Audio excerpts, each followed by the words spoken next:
Boa noite, meus irmãos, boa noite, minhas irmãs. Boa noite, meus irmãos, boa noite, minhas irmãs. Que a bênção do Senhor repouse sobre a sua vida, a sua casa e a sua família, em nome de Jesus. Amém, meus irmãos?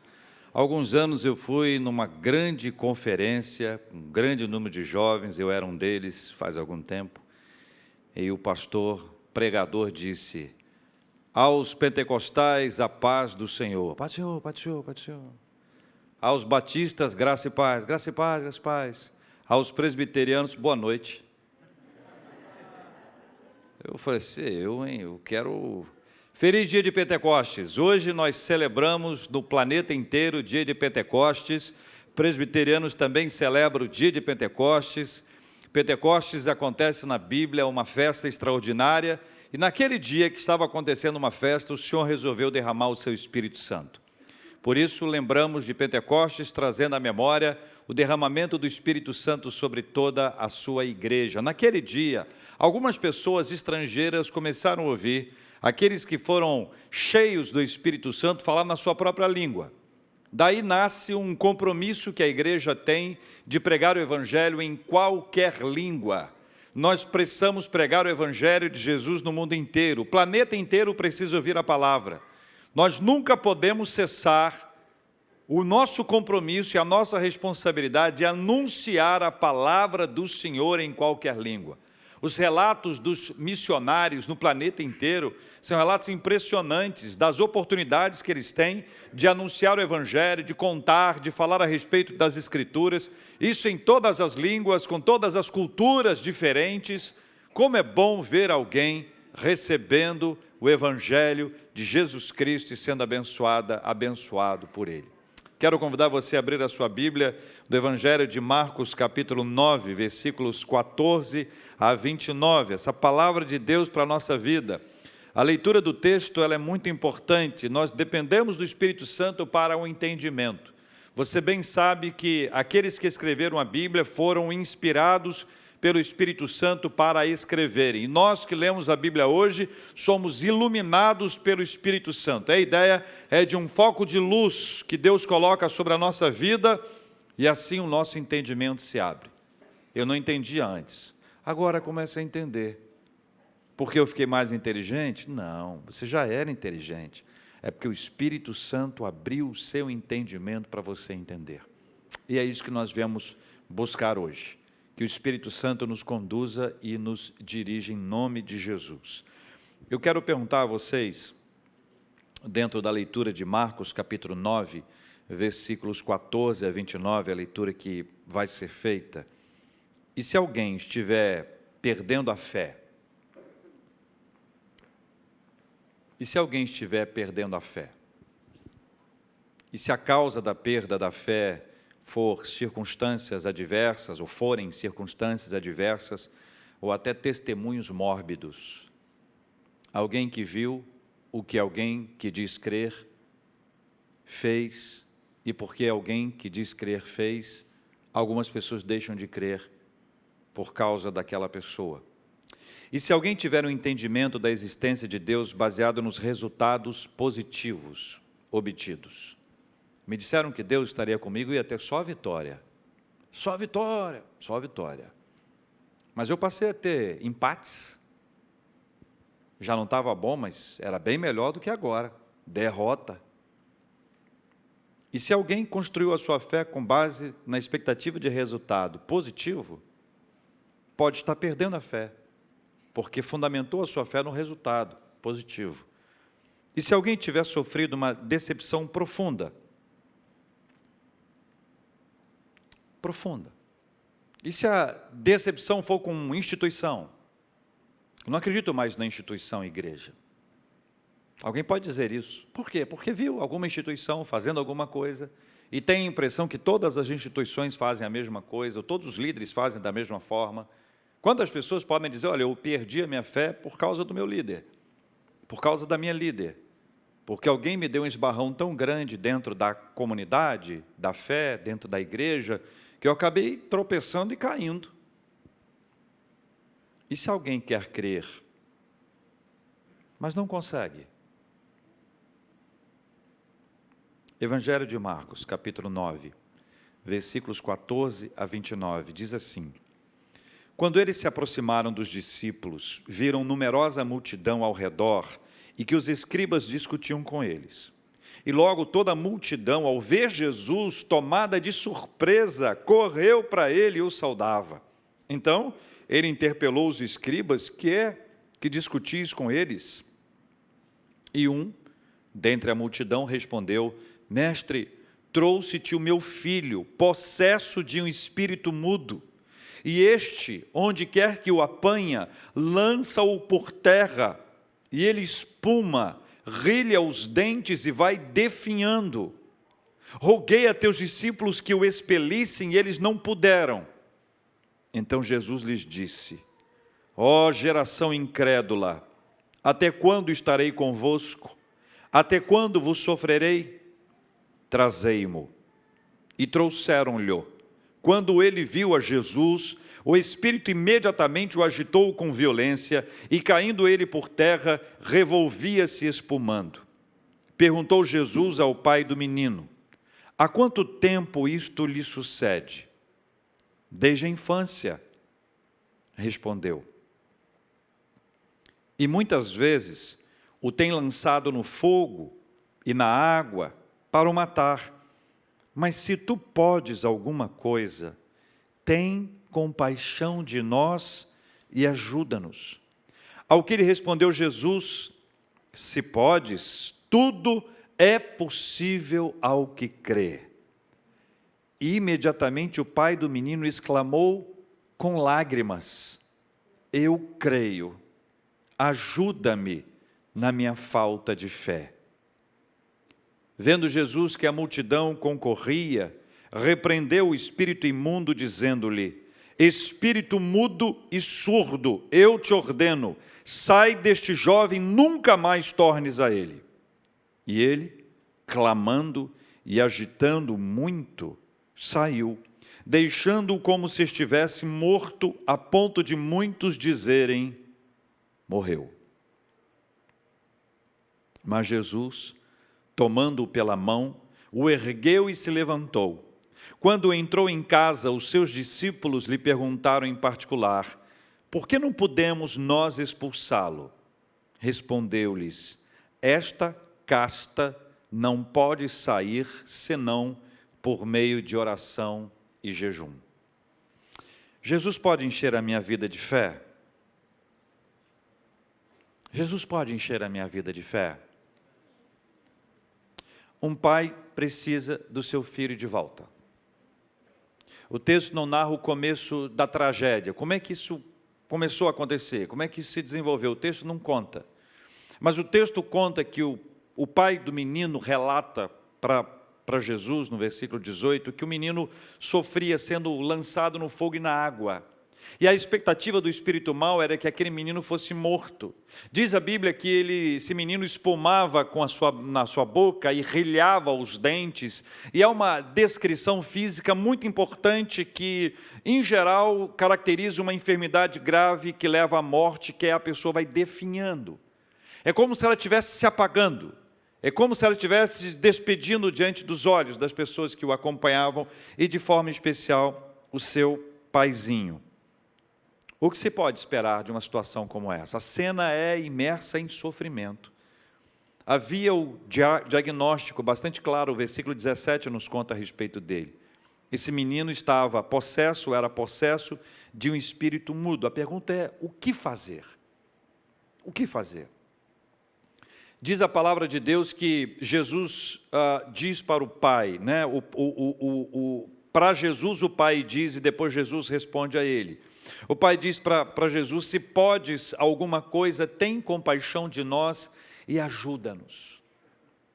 A frase do pai para Jesus, ela é de altíssima importância. Jesus sempre fez todas as coisas com muita autoridade, e a sua ação, o movimento de Jesus era sempre marcado pela compaixão. É a compaixão que movimenta todo o trabalho ministerial do Senhor Jesus Cristo. Então, ele estava diante de alguém absolutamente cheio de compaixão. Jesus responde para ele. E a resposta de Jesus para ele é extraordinária. É como se ele dissesse: se podes? Se podes? Na versão revista e atualizada, nós temos uma exclamação. Nas outras, boa parte das demais, nós temos uma interrogação. Então, junte as duas aqui e pense: se podes? E aí Jesus traz uma frase que é muito positiva, é extremamente assertiva: tudo é possível ao que crê. Esta frase, que é um texto bíblico, virou para muitos de nós um chavão.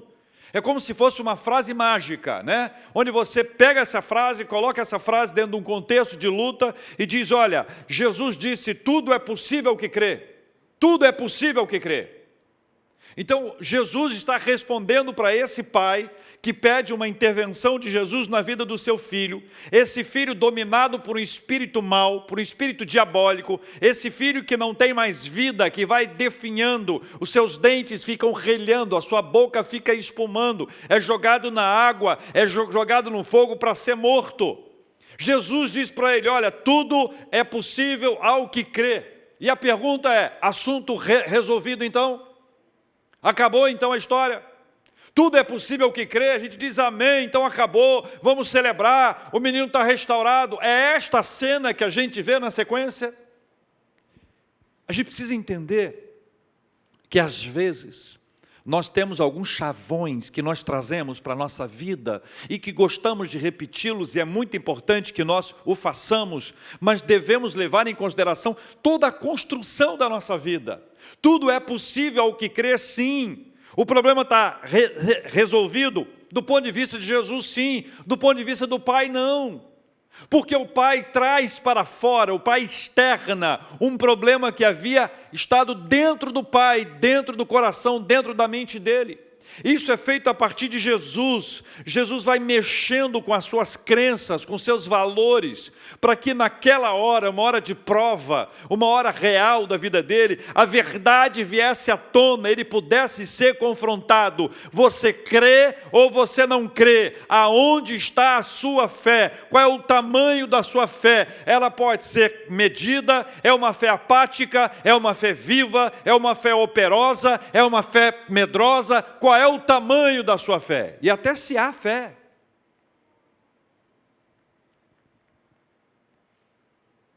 Jesus está descendo no texto anterior, capítulo 9, versículos 2 a 8, lá do chamado Monte da Transfiguração. Lembra daquela cena maravilhosa?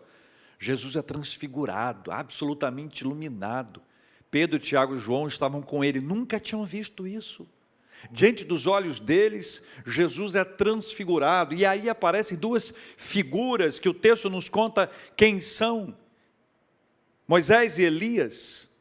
E há uma interpretação bastante segura para nos ensinar que tanto Moisés representando a lei, Elias, os profetas, então você tem a lei e os profetas apontando para Jesus, se completando nele, concluindo nele, apontando para Cristo.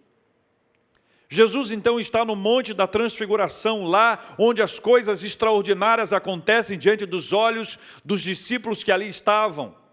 A coisa é tão extraordinária que Jesus tem uma voz que fala a respeito dele, os discípulos estão ali e conseguem ouvir.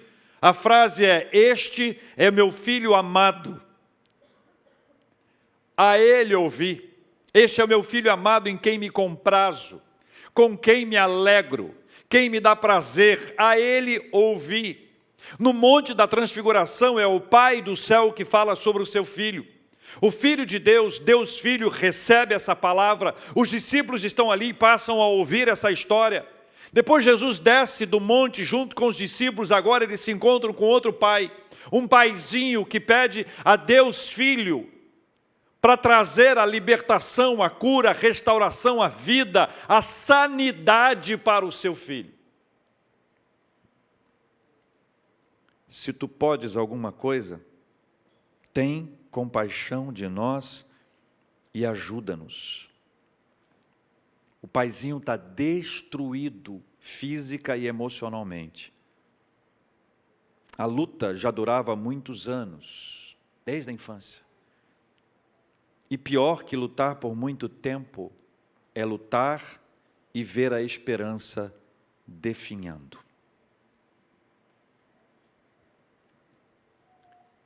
Só que agora acontece alguma coisa maravilhosa. Jesus está ali.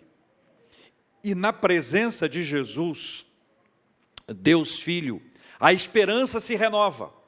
E na presença de Jesus, Deus Filho, a esperança se renova.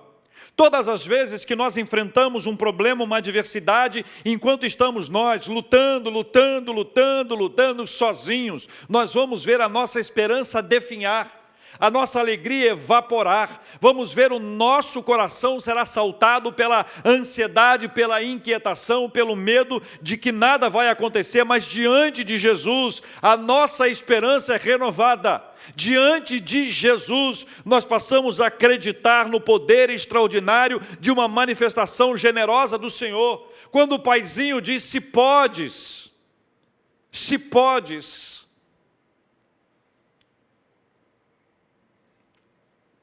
ele não sabia, o paizinho, que ele estava diante do Deus Filho, sobre quem o escritor aos Hebreus assim descreve. Escute como o escritor aos Hebreus descreve aquele que estava diante do paizinho, a quem o paizinho pede, se tu podes, ajuda-nos. Diz o texto bíblico, nesses últimos dias, Deus nos falou pelo Filho, a quem constituiu herdeiro de todas as coisas, pelo qual também fez o universo, ele que é o resplendor da glória e a expressão exata do seu ser, sustentando todas as coisas pela palavra do seu poder, depois de ter feito a purificação dos pecados, assentou-se à direita da majestade nas alturas, tendo se tornado tão superior aos anjos, quanto herdou mais excelente nome do que eles. O paizinho não sabia que estava diante da majestade do Senhor, do glorioso Deus Filho. Ele não sabia que estava diante de alguém que pode resolver todas as coisas, afinal, todo o universo foi criado juntamente com ele. Ele é o resplendor da glória e a expressão exata do seu ser, aquele que sustenta todas as coisas pela palavra do seu poder. O paizinho não sabia que estava diante de Jesus, mas Jesus, quando nós estamos diante dele e quando nós clamamos por ele, a nossa esperança é renovada, não por causa da nossa voz, não por causa do nosso choro, não por conta do nosso empenho, mas em razão da presença generosa e poderosa dele. O paizinho apela por compaixão e ajuda. E é interessante isso, meus irmãos, que o versículo 18 conta uma coisa que para muita gente é parte da nossa história. Versículo 18 diz assim: roguei a teus discípulos que o expelissem, e eles não puderam. As decepções anteriores não podem parar a nossa caminhada de fé. Você pode ler comigo essa frase? As decepções anteriores, fale comigo, as decepções anteriores não podem parar a nossa caminhada de fé. Não podem parar, não podem parar. As buscas anteriores foram infrutíferas. Eles pediram aos discípulos ajuda, os discípulos não conseguiram expelir. Eles poderiam ter dito, então nós vamos embora, acabou, não tem chance, não tem jeito. A resposta para a busca do Pai estava diante dele. O passado poderia prejudicar a caminhada. Veja se você me entende. Todo o processo para chegar até Jesus poderia ter sido interrompido em razão da decepção anterior. Os discípulos não conseguiram, eles poderiam ter ido embora. Poderiam ter partido sem receber da presença de Jesus no milagre, sem experimentar da visitação do Senhor nas suas vidas. Decepcionado com os discípulos, poderiam ter virado as costas e ter ido embora. Se eles tivessem virado as costas e ido embora, eles não teriam experimentado o milagre poderoso de Jesus na vida deles. Entenda, as decepções anteriores não podem parar a nossa caminhada de fé. Não podem parar. Todos nós já tivemos experiências negativas no passado. Cada um de nós pode relatar a sua experiência com uma pessoa, com uma instituição. Se essas coisas nos pararem, nós não vamos caminhar. E exatamente essa é uma ação diabólica. Joga sobre a nossa vida grandes petardos, grandes pedregulhos, exatamente para impedir que a gente avance. Problemas, decepções. Quantas histórias eu já ouvi, mais na rádio que na própria igreja. num programa de rádio há tantos anos, no ar, diariamente, recebendo WhatsApps, e-mails, mensagens de todas as formas. Quantos são os relatos das pessoas? Eu estou decepcionado com a minha igreja, eu estou decepcionado com o meu líder, eu estou decepcionado. As histórias são impressionantes. Aí eu cantava no louvor até que descobri que meu microfone ficava desligado. Só até eu nessa aí, se fizesse comigo... Eu, desde então, todo mundo que conversa comigo, eu faço, testa antes para ver se está ligado. Não, porque não é verdade? É muito ruim, né? Você cantou que ficou rouco. E depois vai descobrir que ninguém ouviu nada. Aí alguém ainda vai dizer espiritualmente, mas você estava cantando para quem? Aí a gente vai ficar ruim na história ainda. Muitas histórias, estranhas histórias, muito estranhas histórias. Só que essas histórias não podem parar. Ainda que seja uma coisa grave, um problema gravíssimo, gravíssimo. Não gosto nem de contar as histórias, porque eu tenho muitas histórias. Eu sei, meus irmãos, que as decepções anteriores não podem parar a nossa caminhada de fé. Não podem parar. Decepções com discípulos, com a igreja, com a liderança, com as pessoas, tem sido um problema muito grave, que a gente precisa enfrentar. A gente precisa enfrentar. A impressão que eu tenho é que a gente está ficando muito sensível para algumas coisas. Eu não estou dizendo que isso não seja importante, mas a gente precisa ser mais forte que isso. A gente precisa ser mais forte que isso.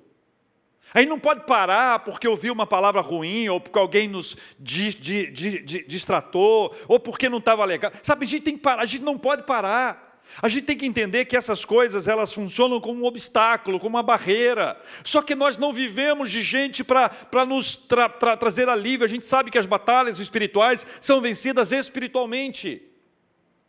Todo movimento chamado de desigrejados, que cresce, que tem números e pesquisa, ele sempre aconteceu, mas ultimamente algumas pessoas têm pensado na possibilidade que podem viver a sua vida espiritual sem a igreja.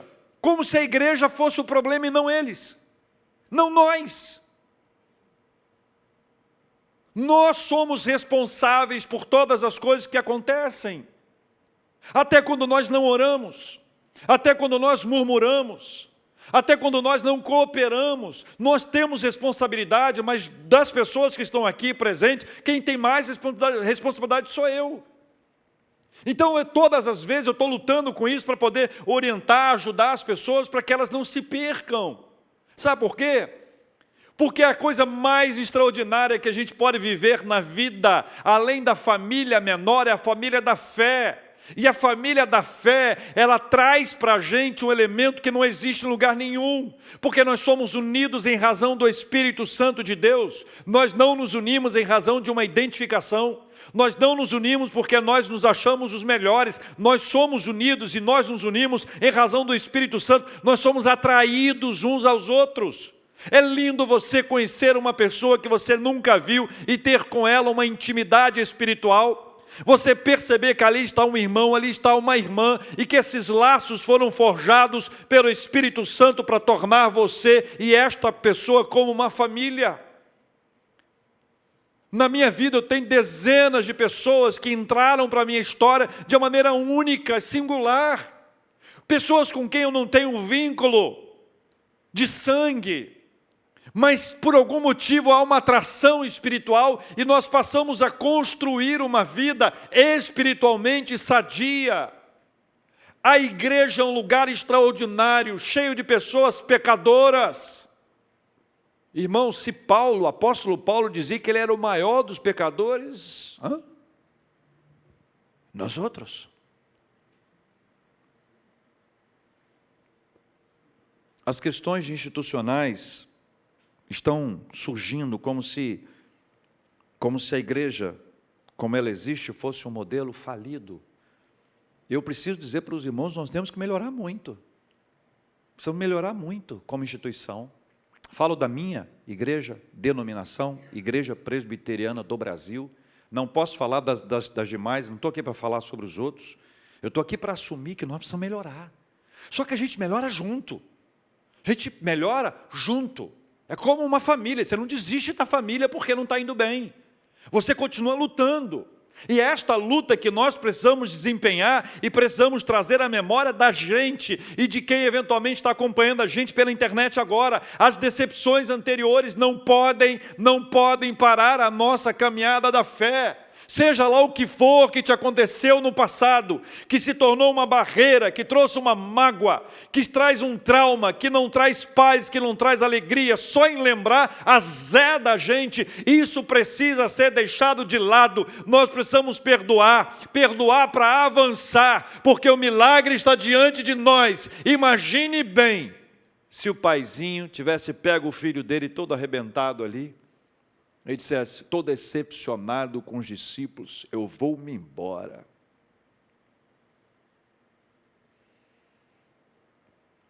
As decepções anteriores não podem parar a nossa caminhada da fé. A pergunta de hoje é: Jesus pode encher a minha vida de fé? Versículos 23 e 24, vamos ler de novo esse texto, meus irmãos, por favor. Ao que lhe respondeu Jesus: se podes, tudo é possível ao que crê. Imediatamente o pai do menino exclamou com lágrimas: eu creio, ajuda-me na minha falta de fé. Jesus reafirmou o seu poder. Cristo tem poder. Aliás, essa frase é a frase do meu primeiro rap. Não meu, que eu cantei. Depois eu fiz outros, mais para o Davidson, mas não há empecilhos, impedimentos ou barreiras para o poder de Jesus. Entretanto, a resposta não estaciona no poder de Jesus. Vamos para a frase: tudo é possível ao que crê. Onde é que você sublinharia? Qual é a parte que você colocaria um negrito nela? Vamos ver se bate com a minha. Tudo é possível ao que crê. Tudo? No possível ou no que crê? Estou falando sobre fé, né? Já dei a pista, né? Mas fala sério. Fala sério que você nunca pensou em tudo. Eita, tudo.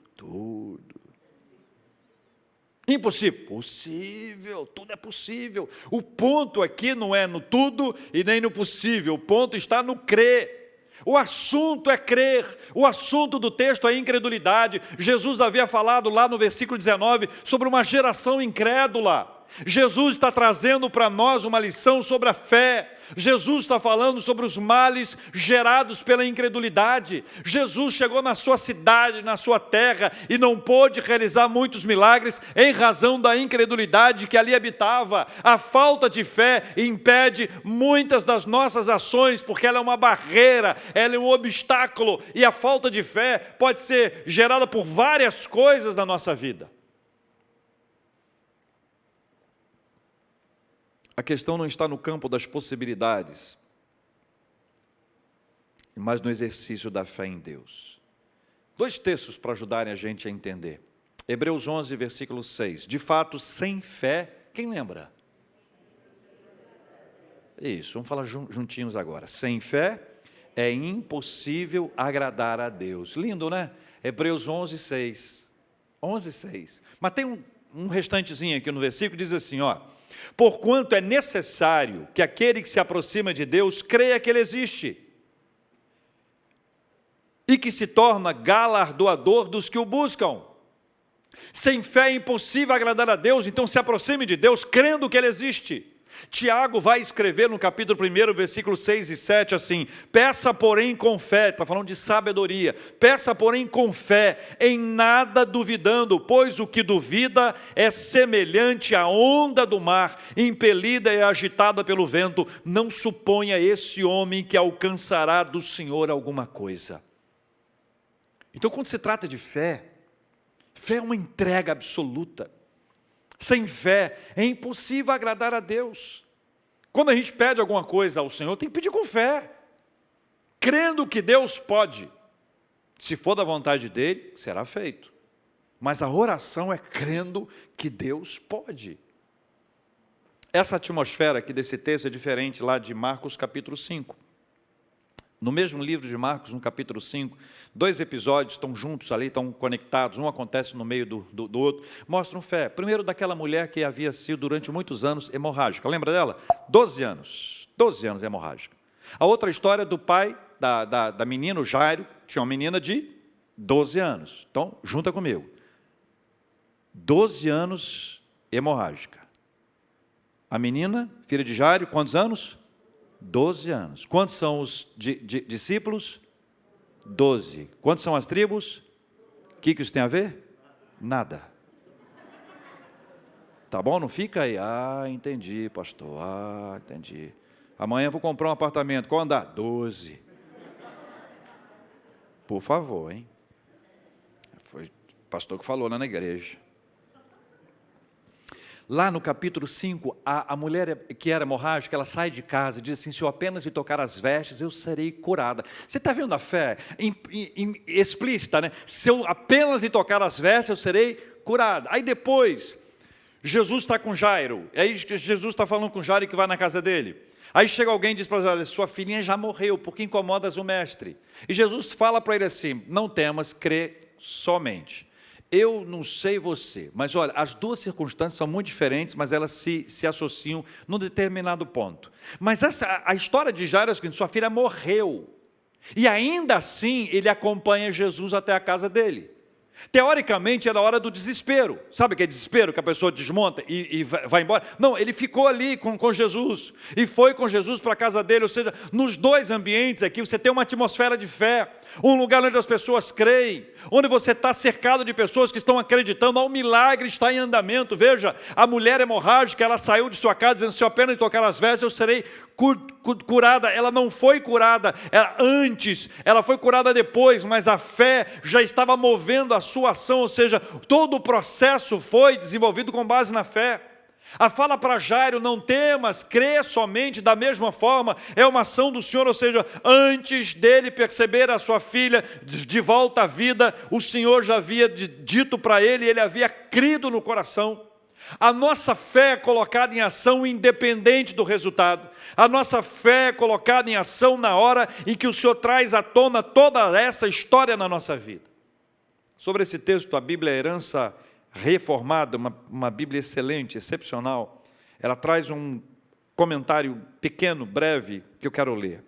Diz assim, Cristo alcançou seu objetivo com o pai do menino, expondo a batalha interior em seu coração e levando-o a buscar a ajuda de Cristo contra a incredulidade. Então, a história é essa. Jesus, quando traz essa palavra, tira de dentro dele a batalha que estava acontecendo. Então, assim como acontecia uma batalha dentro do coração daquele pai, pela lógica, nós todos podemos viver essa batalha na nossa vida em algum instante. E pode ser que eu não perceba, ou que você não me perceba. Que eu não veja a sua, você não veja a minha, a gente toca a vida. Só que se fizesse um exame para detectar o nosso nível de fé, nós poderíamos dizer, olha, estou mais fraco, eu estou mais forte, estou rompendo em fé, hoje se a água parar aqui, eu passar por cima voando. A gente tem uma ideia sobre esse assunto, mas veja, quando a batalha interior estava acontecendo, o Senhor Jesus trouxe uma palavra para ele, e aqui é uma descrição extraordinária. Ao trazer isso à tona, Jesus fez com que ele pudesse pedir ajuda a Jesus. Aquele diante de quem nós podemos assumir que a nossa fé está fragilizada, que a nossa fé está enfraquecida, que nós estamos vivendo uma crise de fé, coisas que nós não queremos assumir para ninguém, coisas que os pastores ouvem, mas que a maioria de nós não consegue ouvir, coisas que a gente tem a dizer, olha, eu não queria dizer para ninguém, porque se eu disser para alguém sobre esse assunto, a pessoa pode achar alguma coisa a meu respeito, a gente tem vergonha de falar essas coisas, mas Jesus traz isso à tona e traz para a gente saber que é na presença de Jesus que nós vamos ser curados, restaurados, fortalecidos, que a nossa fé vai ser sustentada na presença dEle. Não tenha medo de assumir isso agora diante de Jesus. Você deve conhecer a história de Ana, mãe de Samuel, lembra dela? Ana queria ter filhos, você sabe muito bem que ela era estéril. A esterilidade de Ana, ou esterilidade naquela época, era um sinal da não bênção de Deus. Não seria uma maldição, mas uma não bênção. Porque a gestação, a geração sempre foi uma coisa, uma associação com algo muito abençoado. Compreende? Então, o que Ana faz? Ela vai à presença de Deus. E aí é uma lição maravilhosa. A gente tem uma crise, tem um problema, vamos à presença de Deus, não vamos ficar de mal com Deus, não. Não virar as costas para Deus, como se Deus fosse responsável por todos os problemas da nossa vida. Não, nós vamos à presença dEle, ou seja, quanto mais lutas nós enfrentamos, mais na presença dEle nós estaremos clamando, buscando a presença de Deus. Sabe por quê? Porque nós precisamos nos esvaziar de todas essas coisas. É por isso que é altamente recomendável que eu e você possamos ter experiência de desabafar diante de Deus. Às vezes só nós e Deus. Aquele papo que só a gente tem com Deus. Senhor, eu queria conversar com o Senhor sobre esse assunto, estou muito triste, chateado, estou achando que o Senhor não me deu muita atenção naquilo, sabe, qualquer coisa. Com Deus, conversando com Ele.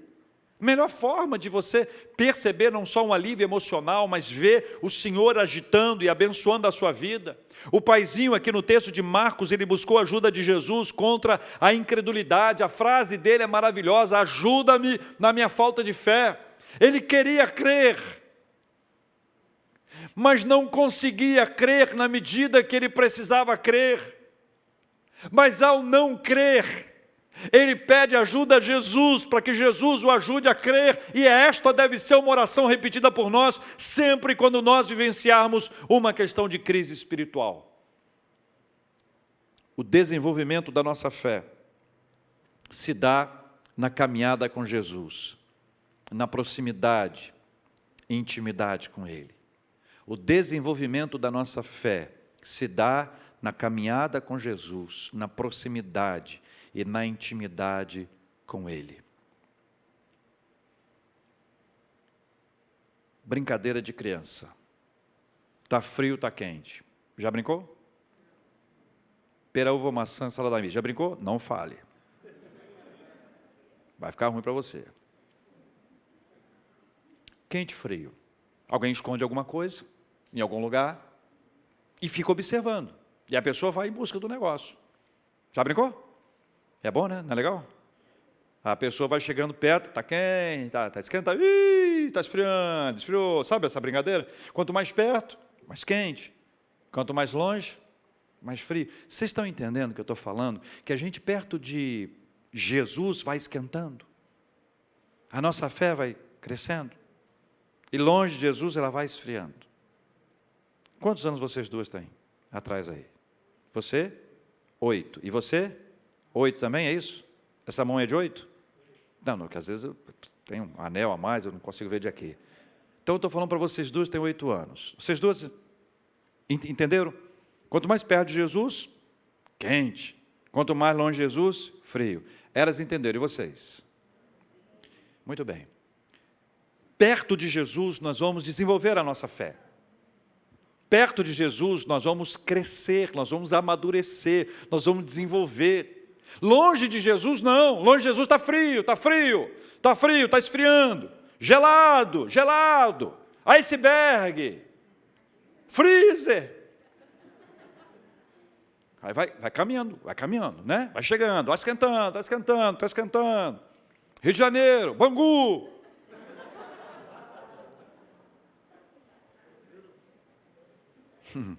Começaram os lugares aparecendo aí, né? O que acontece é que, quando a gente está espiritualmente frio, a gente precisa procurar aquele que nos aquece espiritualmente, que é Jesus. Só que existe uma força curiosa. A tendência que a gente tem, quando está esfriando, é ficar longe. É como se fosse, eu vou me entregar. É como alguém que entra no mar, e naquele dia a onda está alta, puxa muito, né? E a pessoa, em vez de lutar para sair, não, se entrega. Não, vou me entregar. Toma caixote, toma caldo violento, jacaré já não sabe mais como pega, já esqueceu. Ou às vezes não dá mesmo. Mas, quando a gente está frio espiritualmente, é perto de Jesus que nós seremos aquecidos. Antes de curar o filho, Jesus curou o pai. A enfermidade do filho não era por causa da enfermidade do pai. Mas 2 curas precisavam acontecer naquele dia. A do filho, mas também a do pai. A do filho foi curado, ele foi absolutamente restaurado. O inimigo deixou de dominar a vida dele. Aquele menino que estava desde a infância, rilhando os dentes, espumando pela boca, definhando, jogado na água, jogado no sol, no fogo, aquilo acabou. Porque quando Jesus chega na nossa vida, a autoridade passa a ser dele. E toda a autoridade foi dada ao nome de Jesus. E o Pai? Talvez a cura do Pai seja a cura que a gente precisa hoje. A cura do Pai é a cura da nossa fé. Frágil, fraca, definhando. Antes de curar o filho desse pai sofrido, Jesus tratou um problema ainda mais complexo, que é o problema da incredulidade. A nossa história é a história da nossa fé. A nossa história é a história da nossa fé. Nossos relatos pessoais são testemunhos da fé em Deus. E se lá no fundo, você atravessa uma crise, você já creu, não crê mais, ou não sabe se crê, ou quando pensa em igreja, associa com alguma coisa ruim que te aconteceu há alguns anos, e surge ali um coração magoado, ferido, surge uma lembrança negativa, desagradável, dá um friozinho, e aí a gente diz assim, não vou lá não, não vou lá não. E aí a gente fica como se frio. Por que Jesus nos dá essa bênção? A pergunta é essa: Jesus, o Senhor pode encher a minha vida de fé? Para alguns é outra vez. Por que quem vive de passado, da fé no passado, das experiências lá de 1519, de lembranças que já não voltam mais, de histórias que nós vivemos no passado e que foram maravilhosas? Quantas histórias você viveu no passado, eu vivi no passado? Histórias de fé, de oração, de quebrantamento na presença do Senhor, histórias de entrega plena. Senhor, eu estou aqui disponível para o que o Senhor quiser, preparação espiritual para todas as coisas. Que coisa maravilhosa! Eu fiz parte de um grupo de evangelismo urbano, que numa noite, nós éramos 2 líderes, e nós 2 estávamos conversando, e Deus nos deu uma estratégia de evangelização. Precisávamos ter uma pessoa que raspasse a cabeça para fazer o trabalho de evangelização. Um negócio doido. Mas como é que você pede a alguém, olha, raspa a sua cabeça para a evangelização? Se falar para mim, eu vou dizer, raspa a sua. Certo? Aí chegou um cara do nosso grupo e disse, olha, hoje eu estou animadão, faça o que Deus mandar. Aí a gente continuou orando. Aí esse mesmo cara disse assim, na sequência, paz, faça o que Deus manda. Até se Deus mandar eu raspar a cabeça, eu vou raspar. Marcão o nome dele. Raspamos a cabeça dele com presto à barba. Essa história para mim é um símbolo de entrega. Cresceu de novo, mas um símbolo de entrega. As experiências vividas no passado de entrega plena na presença do Senhor. De oração, de quebrantamento. Mas existe uma outra história. Ouvi uma pessoa dizendo, olha, eu gostaria muito de crer, mas não consigo. Não consigo. E não foi por trauma, não. Nunca conseguiu. Nunca conseguiu. Eu já fui apresentado a alguns ateus que passaram a frequentar a igreja. E houve um tempo que eu olhava para eles enquanto eu pregava e achava que eles estavam prestando atenção e os crentes há mais tempo não. A sensação que me dava era isso, que a pessoa se inclinava para frente, a pessoa abria a Bíblia, a pessoa lia. Eu falei, esse ateu está maravilhoso. E passava um tempo, a pessoa me procurava e dizia, pastor, rapaz, eu estava só esperando você me falar. Deus, não é pressão, não é gente batendo na cabeça, dando um chicote, isso é obra divina. Então, se eu já vivi isso no passado e não vivo há algum tempo por algum motivo, seja ele qual for, se eu nunca vivi isso, o Senhor pode trazer para a nossa vida. É isso, essa é a obra de Deus para a nossa vida hoje. Jesus pode encher a nossa vida de fé. Ainda que eu diga para Ele: Senhor, eu não estou conseguindo. É com Ele que a gente conversa. Eu quero desafiar você a orar comigo agora. E quero dar um tempinho para você pedir isso para o Senhor de coração, com toda a simplicidade da sua vida. Você sabe em que nível está a sua fé. Peça para Ele. Peça para Ele. Peça para Ele. O desenvolvimento da nossa fé se dá na caminhada com Jesus, na proximidade e na intimidade com Ele. Está frio, está esquentando, está esquentando. Jesus pode encher a minha vida de fé. As decepções anteriores não podem parar a nossa caminhada de fé. E não vão parar. Ainda que nós tenhamos tido decepções, todos nós temos. Eu tenho uma listinha de decepções, mas elas não vão me barrar. Elas não vão me impedir de caminhar pela fé em nome de Jesus. Na presença de Jesus, Deus Filho, a esperança se renova. A cura da incredulidade é gerada pelo próprio Jesus. E na caminhada com Ele a nossa fé é desenvolvida. Na caminhada com Ele nós amadurecemos. Nós passamos a conviver com Ele. E à medida que você conhece de Jesus, pode ter certeza, é natural, é sobrenatural, é espontâneo, sem forçação. O Espírito Santo muda a sua perspectiva de fé. Pai, em nome de Jesus, nós oramos hoje, pedindo ao Senhor hoje, que o Senhor cure toda a incredulidade, daquele que já creu no passado, mas a sua fé foi definhando, o distanciamento do Senhor, da palavra, da oração, às vezes até da própria igreja, a decepção com alguém, o trauma espiritual, trouxe uma postura rígida, distante, fria. Cura, Senhor, em nome de Jesus. Cura, Senhor Deus, aquele que não consegue crer, que não consegue, por mais que queira. Deus amado, só o Senhor é capaz de fazer com esta pessoa aquilo que o Senhor fez no coração daquele paizinho que foi curado da sua incredulidade. Deus, nós não queremos ser contados como aqueles que pertencem a uma geração incrédula.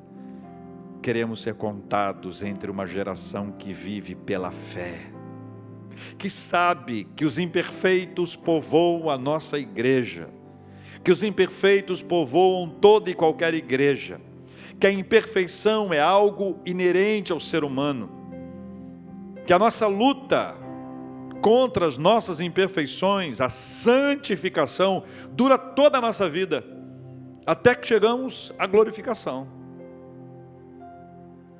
Senhor Deus, se houver alguém que vive um trauma espiritual, um problema tão grave que o impede de avançar espiritualmente, eu oro pela bênção da cura, em nome de Jesus. Com teu Espírito Santo, vai ministrando ao coração daquele que se apresenta como incrédulo, a fim de que ele venha a crer, não por força, não por violência, mas pelo Espírito Santo do Senhor.